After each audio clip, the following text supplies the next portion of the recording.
हरिओम भैया। हरिओम। अ, भैया ये जो आप टाइपिंग की बात अभी दीदी कर रहे थे ना, ये हम्म। शौक कैसे पड़ा, मैं बस वो दो बात बताना चाहता हूँ। जरूर जरूर। असल में मैं फर्स्ट मेरी ट्रांसफर हुई थी भैया प्राइम मिनिस्टर ऑफिस में। तो जब अच्छा। मैं गया था 2002 में, उसी समय सत्संग से जुड़ा भी था भैया। तो वहां गया तो नेचुरल है कि इतना बड़ा ऑफिस था, काम करते हुए डर ही लगता था क्योंकि इतने सीनियर ऑफिसर्स थे। तो लगता था पता नहीं वहां कैसे काम कर पाऊंगा। लेकिन उसी समय आपके साथ जुड़ा था भैया। कहीं 10th में टाइपिंग सीखी थी भैया, और उसके बाद 2 साल बाद दोबारा जब उस ऑफिस में आया तो वाणी का ऐसा शौक आपने लगाया कि 2 दिन के अंदर टाइपिंग वहीं सीख गया, ऑफिस में बैठे बैठे ही भैया। अच्छा। तो मेरा वो जो पीरियड था जो सबसे बड़े ऑफिस में था, वो 5 साल कहाँ गए मुझे नहीं मालूम भैया। मेरे को ध्यान भी नहीं रहा कि मैं उस ऑफिस में गया। मतलब जो आज भी मैं महसूस करता हूँ कि जब से आपने जो हाथ पकड़ा है ना, वो आज तक पकड़ा हुआ है। बीच में कितनी बार अप्स डाउन हुए आप सारी चीजें जानते ही हैं भैया। हम्म। लेकिन कभी भी आपने सेवा से मुझे मेरा मन नहीं मोड़ने दिया भैया। ये मैं बस, कोई शब्द नहीं होते ये चीज कहने के लिए कि इतना टाइम हो गया आपके साथ जुड़े जुड़े।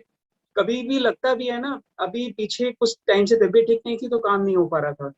तो अभी लग रहा था यार कि ब्रेक कैसे हो गया इतना। तो आज कल सुबह ही फिर दोबारा से कोशिश की, चलो कोई बात नहीं, शरीर जैसा भी है ट्राई करते हैं। तो काम किया।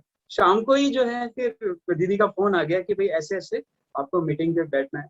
मैं आपको बता नहीं सकता कि जितनी बारी भी मन थोड़ा सा भी ऊंचा नीचे होता है ना, पता नहीं आप तक बात कैसे पहुंच जाती है, और आपका कोई ना कोई बच्चा ना फोन कर देता है।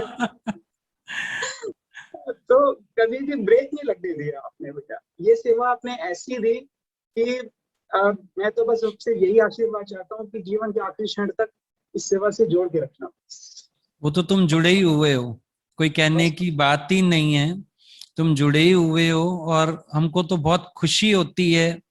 बल्कि शुरुआत ही तुमने की थी। पहले तो ये बच्चे वाणी हाथ से लिखते थे, डायरी में अपनी लिख लेते थे। कोई मांगता था एक आधी कॉपी बना के दे देते थे। लेकिन ये वाणी संग्रह की स्टार्टिंग तुमने की, और कैसे सबको फायदा पड़ने लगा।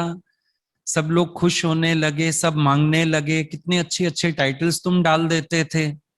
ये टाइटल्स डालने भी हमने तुम लोगों से ही सीखे। तुम्हारी शुरुआत थी ये। हर वाणी के ऊपर एक सुंदर सा टाइटल डाल देना, और उसके बाद नीचे पूरी वाणी टाइप करके दे देना।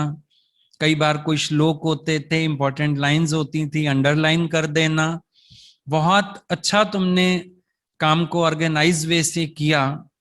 और हमेशा ही अच्छा लगा तुम्हारा काम। हमेशा ही तुम्हारी सेवा बड़ी पसंद आई है। और ऐसे लगता है दिल से काम करते हो जैसे। वही मैंने बोला ना, जो हृदय से जुड़ा हुआ है गुरु से, सेवा भी उसी की अच्छी होती है। काम तो कोई कहने की बात ही नहीं है। तुम्हारी काम में गलती तो कोई निकाल ही नहीं सकता। वो टाइम भी याद है मुझे। चलो अभी थोड़ी शारीरिक मजबूरी है। जब अचानक से अचानक हम लोग बोलते थे हमको रात को ये वाणी टाइप करके दो, सुबह तक दे दो। कई बार ऑफिस में बैठ के भी तुमने फटाफट वाणियां टाइप करके मेल कर दी। सब काम याद है, तुम्हारी तत्परता, तुम्हारा प्यार सब याद आता है समय समय पर। अभी थोड़ा सा शरीर हो गया, कोई बात नहीं है, ये भी हटेगा। क्योंकि भगवान अपना काम कराने के लिए ताकत खुद देगा। दादाजी बोलते थे मुझे तो फर्क नहीं पड़ता, मैं सो जाऊंगा। लेकिन अगर भगवान को काम लेना है, अपने आप शरीर को ताकत देगा, अपना काम अपने आप कराएगा। और सच में कल का ही अनुभव आप इतना प्यारा बता रहे हो, तो सही बात है। करण करावन आपे आप है। और अभी तबीयत कैसी है आपकी? तबियत ठीक है भैया। अभी अभी जो आप बात कर रहे थे ना भैया, शरीर ठीक हो जाएगा, कोई दिक्कत नहीं है। अभी हम्म। जो आप बात कर रहे थे ना कि भगवान अपना काम कराएगा, अभी एक्चुअली क्या था कि मैं 14-15 साल से एक ही डिवीजन में बैठा हुआ था भैया। तो हम्म। अभी हमारी कंटिन्यूसली 2 हफ्ते में बहुत मास ट्रांसफर होनी थी। और मैं क्योंकि अब मुझे तो एक बात मालूम है, मैं घर में हमेशा बोलता हूँ कि भैया ने ही मुझे दिल्ली में रखा हुआ है। वरना भैया मेरा सारा बैच पूरा इंडिया घुमाया भैया। मतलब अच्छा ट्रांसफर हो गया हूँ। हाँ अच्छा। जी। अच्छा मेरा भी ऑल इंडिया लेवल की जॉब है, तो ट्रांसफरेबल जॉब है। तो अच्छा। मुझे ये लग रहा था कि मेरे लास्ट के 10 ईयर या तो गंगटोक में जाएंगे या नॉर्थ ईस्ट में कहीं पोस्टिंग होगी। लेकिन वो कुछ ऐसे रीजन बन गए भैया कि दो डिपार्टमेंट्स की आपस में झगड़ा हुआ, और मेरे यहाँ से काम दूसरी जगह शिफ्ट हुआ। और वो काम एक्चुअली बुक्स का ही काम था सर भैया। हम्म। तो वो उन्होंने जबरदस्ती मुझे मजिस्ट्री से लड़ झगड़ के अपने यहाँ तो पोस्टिंग कराई भैया। तो मैं यही सोच रहा था कि भाई कि मैं तो ये सोचे बैठा था कि मैं तो जो है दिल्ली से बाहर गया, भगवान पता नहीं इस बार रोकेंगे कि नहीं रोकेंगे, लेकिन इस बार अच्छा, भगवान ने परमानेंट कहा कि तेरी ये दिल्ली से जो है रिटायरमेंट कराऊंगा। वाह भाई वाह, बहुत तो बढ़िया। भगवान तो मतलब वही बात अब हुई ना, भगवान अपना कार्य कैसे रुकने देगा। जी उस पर घबराहट भी हो रही थी भैया, सच आपको बताऊं ईमानदारी से कि थोड़ा सा हम्म। लग भी रहा था कि जो है शरीर भी ठीक नहीं है और फिर बाहर भी जाना पड़ेगा, लेकिन सच बात आपको बताऊं कि एक बार अगर शायद मन में बात आती भी है, लेकिन लगता है कि आप वो बात पता नहीं सुन लेते हो या पहले से सारे एडजस्टमेंट कर देते हो भैया, मुझे नहीं पता। प्रभु अपने बच्चों की करता खुद निगरानी है। जी भगवान खुद निगरानी पे बैठा है।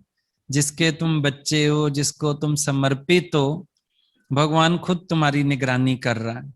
हमसे बेहतर भगवान हमारी भलाई भी जानता है, हमारी जरूरत भी जानता है।